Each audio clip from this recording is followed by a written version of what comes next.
What's up, YouTube? It's your boy Rick's Righteous, and I'm back with another rap round. Alright, so I wanted to go over the fight a little bit. Obviously, you guys probably already either watched it or you don't know exactly what happened.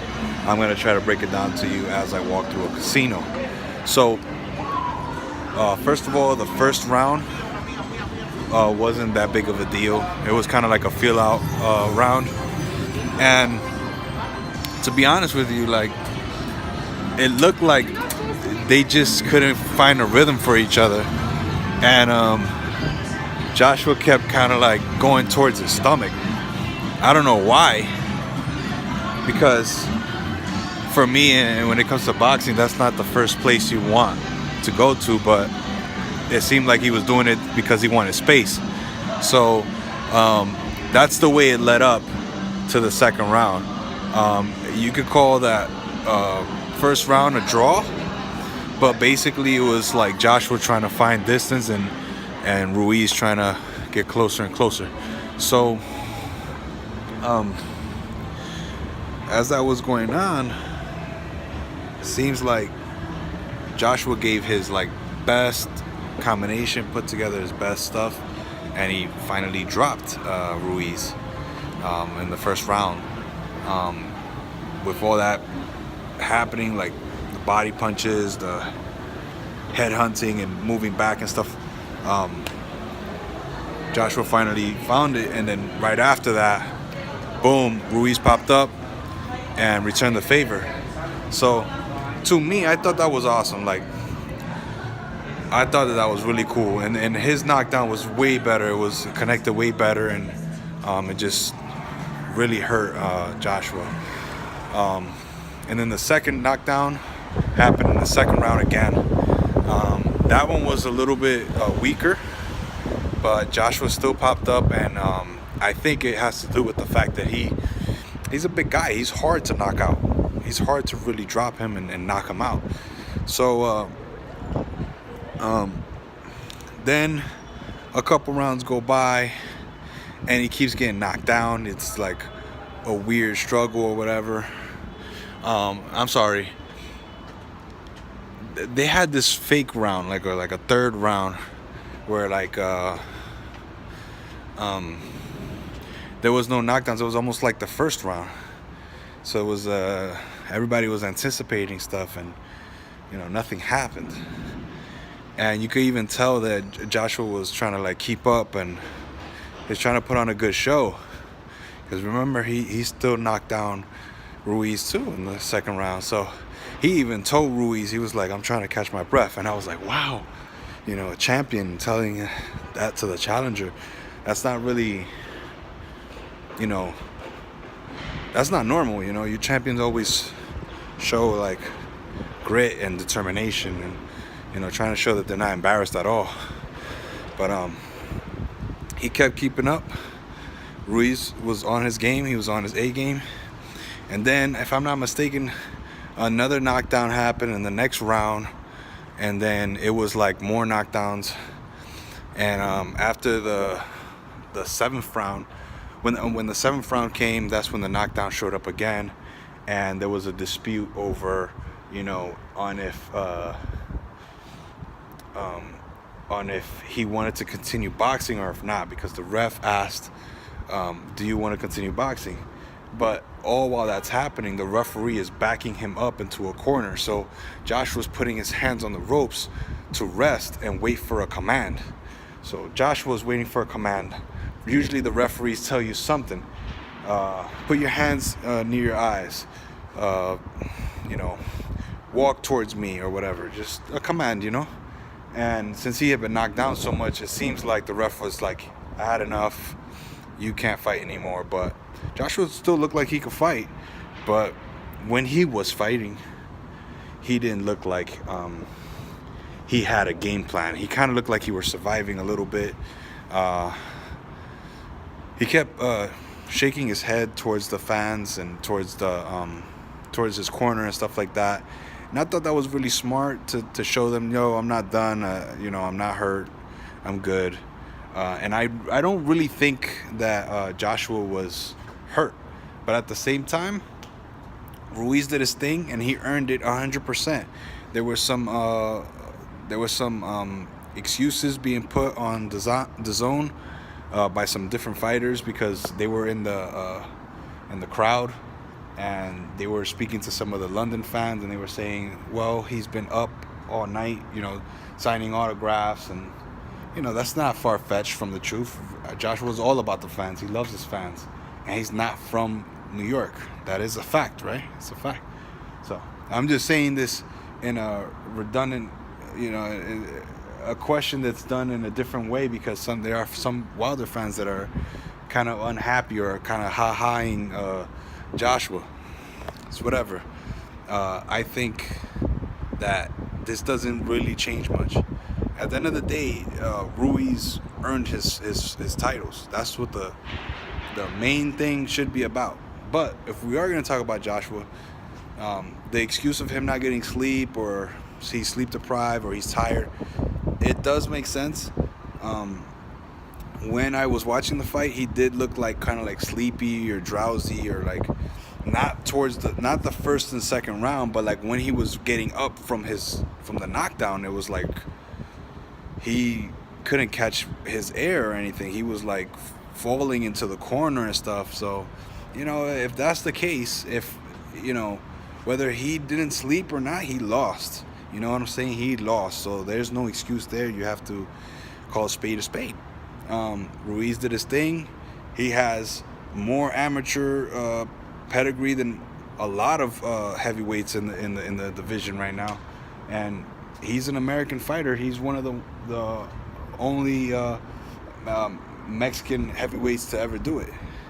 And now he also showed that he's an American establishment. He's a brand. He's somebody to get behind.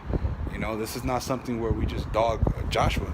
You got to get behind the fighter that won as well, because he's American, just like the American fans that were watching. So I was talking to some folks from the UK, and they knew that Ruiz could go down. They knew that Joshua could go down. And I didn't know how the fight was going to turn out exactly. But if you check my last video, you'll see that I told you guys, and I don't know if you listened, I don't know if you watched it, but I said it. If you have money, if you got some money to blow, put a bet on Ruiz, because the odds are really, really different right now. They're not the norm for a 50-50 fight. So he's not going to win on points. Joshua has 3 belts. If it gets to the 12th round, I'm pretty sure Ruiz is the one that's going to be sucking up air. So it's easy. Bet the knockout. Simple. I said that. You know what I'm saying? And at the end of the day, Ruiz deserves the win. He earned it. And he's the first Mexican heavyweight champion, to do it. So props to him. Much respects to him. Congratulations to him. On the other stuff, when it comes to Joshua, Fury, Wilder, Ortiz, that's neither here nor there, because those fights, they probably might get made, who knows, but it's still down the line, and it might even be more than a year from now. So regardless if people want to say, oh, you just threw away $100 million fight or whatever, okay, well, who has more to cry from it? I would assume Wilder, because he's the one that needs more money. He's the one that wants those belts, doesn't he? Shouldn't he want those belts? He should want those belts. He should go after those belts. And it's not going to be like, like a cartoon, like, okay, now Wilder's fighting Ruiz. No. Wilder has to go and fight his fights. He signed a contract for Ortiz. He signed a contract for Fury. I'm not sure if it's a contract, but, that's what they're saying, that he's going to fight Fury after Ortiz, which I find to be, I'm not going to say ridiculous, but it's certainly new to me, because I've never heard of a fighter signing 2 contracts for back-to-back fights and having an opponent named already. You shouldn't be doing that. And that means you're going into the training camp with 2 people in your mind when it should just be 1. Now, it's different if you have a 9-fight deal like Canelo, or 11-fight deal, or Like at one point Mayweather had a 6-fight deal with Showtime. That's all understandable. It makes perfect sense. We're paying you X amount of dollars to do X amount of fights. Thank you. We'll name them for you. We'll put them out for you. Talk to you later. Here's the money, or here's half. That happens all the time. I'm pretty sure Joshua signed something like that, and now Wilder has done that. He did a 3-fight deal. But at first, I was trying to talk to you guys about how he was trying to fight Kanaki second after Ortiz, and then Fury third. He just moved it up, like right before the fight with Joshua. I mean, right before Joshua fought Ruiz, he switched it, and he made it to Fury. So, again, either way, the fight was going to take a while, because it takes 6 months to make a fight. Wilder's still going to fight Ortiz, but that's going to be this year. After that, he's not fighting right away Fury. It's not going to be like that. It's going to be next year he's fighting Fury. You know, I would be super shocked if they were to fight at the end of December. But if that would have happened, respect to Wilder. And I like Wilder's story. I like the fact that he's an American champion. Sometimes I pick sides, but that doesn't mean that Wilder's not a good fighter and that he hasn't accomplished anything. It's just that he has 1 title and the other guy has 3. You know, that's a little different. Plus, some people are not noticing Fury as a lineal champion.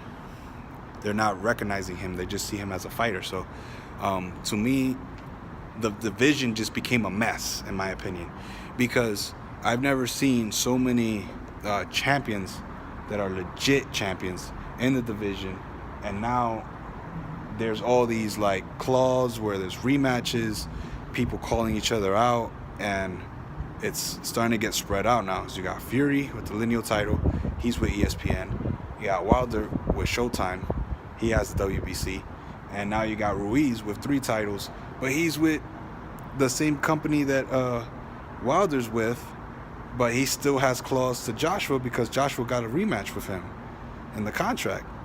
So it's a mess, like, you know. And there were certain fights that could have been made for Joshua, but they all would have been in the UK. He would have had to pull a guy from the UK to come to New York.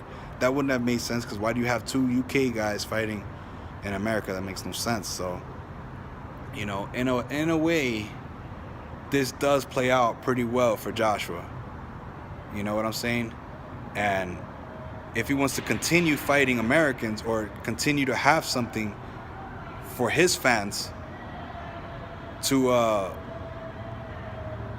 see something different, like an American fighter like Wilder, like no, you can't say Fury because Fury's from the UK, but mainly like Wilder, you know, a knockout guy. That's what Ruiz is. So now you got the Mexican fans on your side.